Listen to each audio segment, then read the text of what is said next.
Taliwa sa sunod-sunod nga pagsaka sa presyo sa bugas, ang Malacañang mimando na og price ceiling o maximum nga presyo sa bugas nga ibaligya. Kung unsaon kini pagpatuman, sabutan pa hinuon sa mga ahensya sa gobyerno. Ang detalye sa report ni Nico Sereno. Tulo ka kilo nga bugas ang gipalit ni Ginang Gilma kaganihang udto sa Mandaue City Public Market. Pangbalik usa ka adlaw nga konsumo sa ilang pamilya nga dunay 5 ka mga miyembro. Matud niya, dako-dako na gyud og pagsaka ang presyo sa bugas karon. Mao nga dihang nahibaw kabahin sa price ceiling nga ipatuman sa maong basic commodity, gihangop niya kini og nang hinaot nga matuman. Makatabang hinoon, pero kung mas ubos pag yun ang bugas presyo.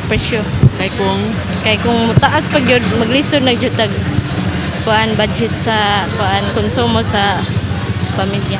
Sa executive order ni Presidente Bongbong Marcos, gituki ang kabahin sa presyo sa bugas humay. Taliwa sa taho nga stable ang supply, duna kunoy price manipulation nga nahitabo. Gimando sa gobyerno ang price ceiling 41 pesos para sa regular milled rice ug 45 pesos sa well-milled rice. Buot pasabot ning maong mga klase sa bugas, ingon ani ra dapat ang maximum nga presyo.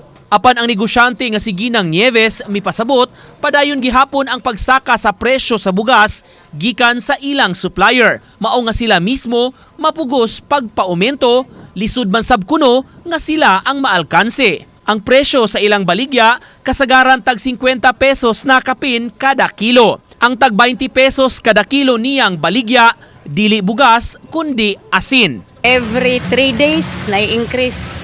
Nagan atong pagsujod sa August, hapit kada adlaw increase.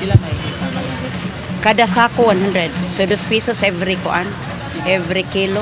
Mapugos kitag ili sa presyo ang sa palkansi ta.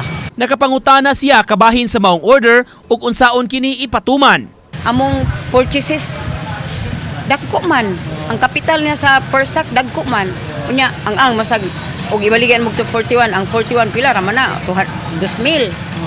2,000 unya ang palit na mo 2,000 size, 2,003. Sa press statement karong adlaw, si Department of Agriculture Regional Executive Director Angel Enriquez mihangop sa kamanduan. Apan gipahibaw niya, makig-coordinate pa sila sunod semana sa ubang mga ahensya sa DTI o sa DILG kabahin sa pagpatuman sa executive order. Uban ni Godfrey Relien, Nico Sereno, Balitang Bisdak.